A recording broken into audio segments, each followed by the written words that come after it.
Assalamualaikum warahmatullahi wabarakatuh. Anak-anak yang soleh dan soleha, apa kabar semuanya? Jumpa lagi dengan saya Bapak Andi Darmadi, guru Bahasa Indonesia SMA Islam Adi Medan.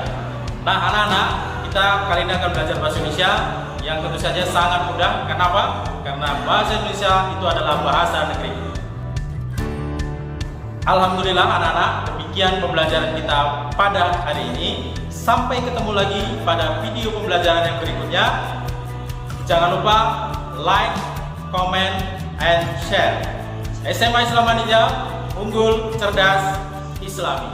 Assalamualaikum warahmatullahi wabarakatuh. Anak-anak yang soleh dan soleha, siswa-siswi kami di SMA Islam Manija Medan. Apa kabar semuanya? Semoga senantiasa diberikan kesehatan ya oleh Allah Subhanahu wa taala, sehingga kita bisa melaksanakan pembelajaran ini dengan sebaik-baiknya dan dapat memperoleh nilai yang baik pula. Masih bersama saya Bapak Adi Darmadi, guru SMA Islam Manija Medan.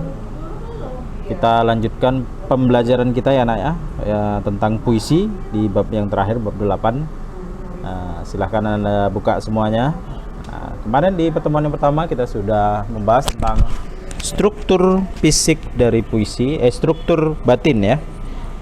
Ya, sekarang kita masuk struktur fisik puisi.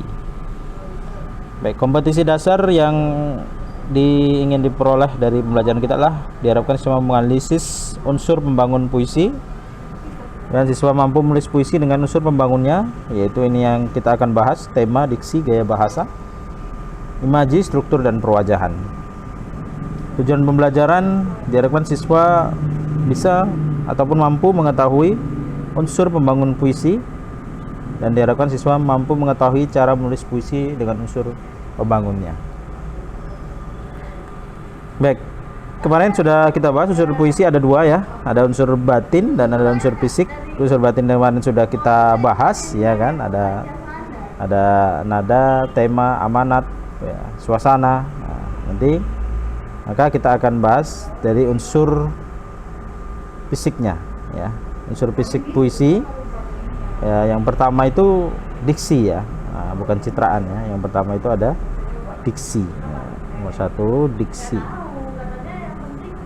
Nah, diksi ini wajib ada dalam puisi. Diksi itu apa? Diksi adalah pilihan kata. Iya, pilihan kata.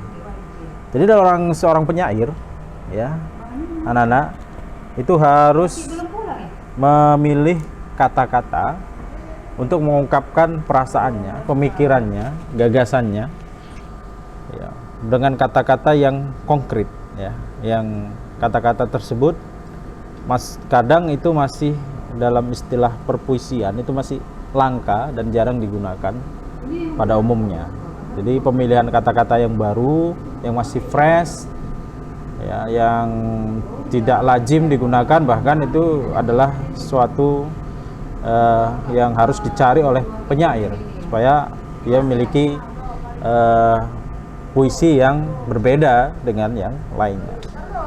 Dan kalau kita lihat pilihan kata itu, kita bisa caranya itu dengan banyak-banyak membaca kamus ya, kamus besar bahasa Indonesia. Itu banyak sekali kata-kata yang mungkin tidak biasa dan kata-kata yang sebenarnya ada tapi kita jarang memakainya gitu ya, jarang memakai. Bahkan kita sering menggunakan kata-kata yang dari luar negeri ya, diserap gitu ya, padahal kata-kata Indonesianya itu ada gitu.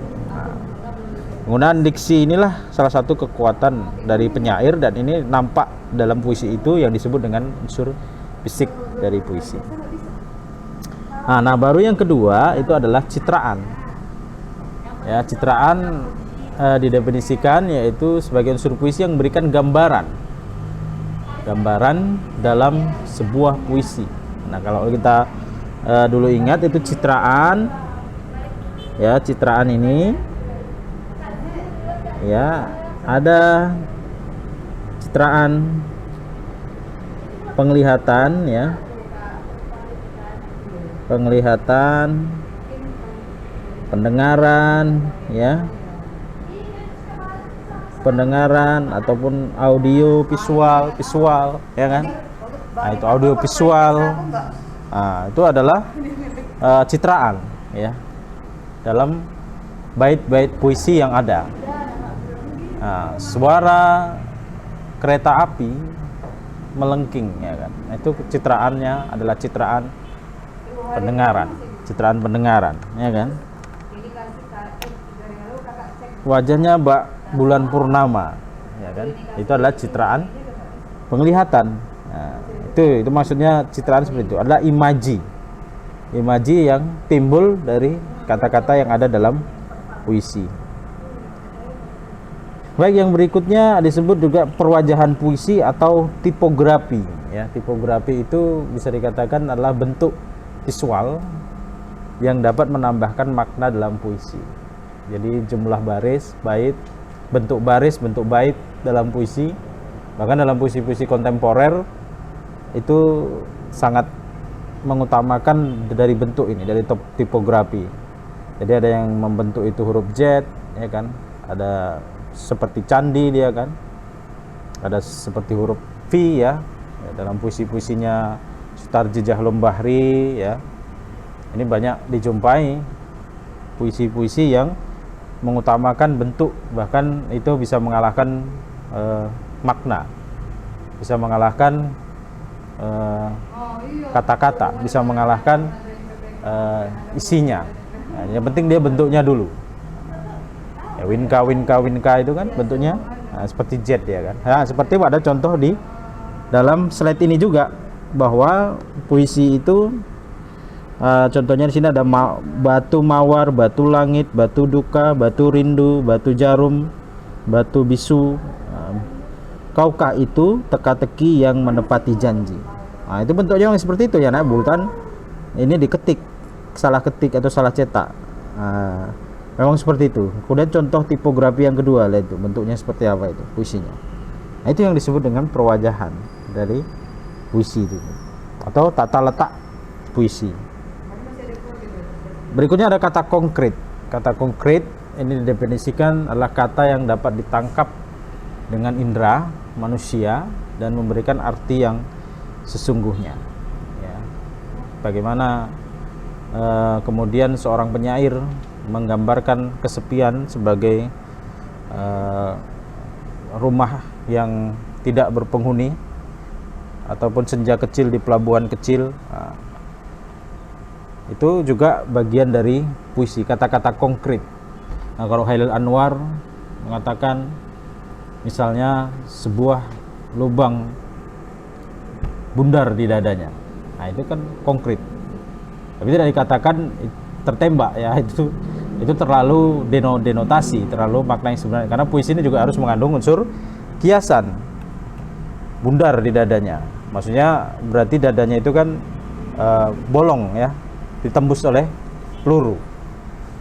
Jadi ini peluru bukan peluru polisi ya. Kalau peluru polisi berarti dia kan hanya bersarang, dia kan hanya untuk melumpuhkan. Tapi kalau peluru tentara, aparat tentara yang berperang itu memang peluru tajam.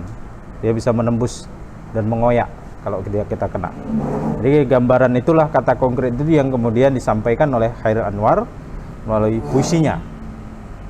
Jadi dia gugur di situ dengan tertembak maksudnya gitu ya, sehingga menembus ya, dadanya itu berlubang gitu ya, menganga gitu ya. Dia tidak tidur sayang katanya gitu kan. Dan dia itu menyatakan bahwa dia tidak tidur berarti artinya mati, terbaring mati gitu ya.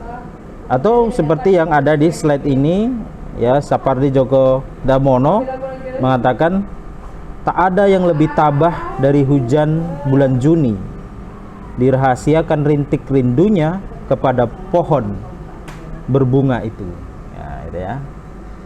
Konkret dia ini menyatakan perasaan dia yang rindu, tetapi dengan filosofi air, akar, tumbuhan ya kan?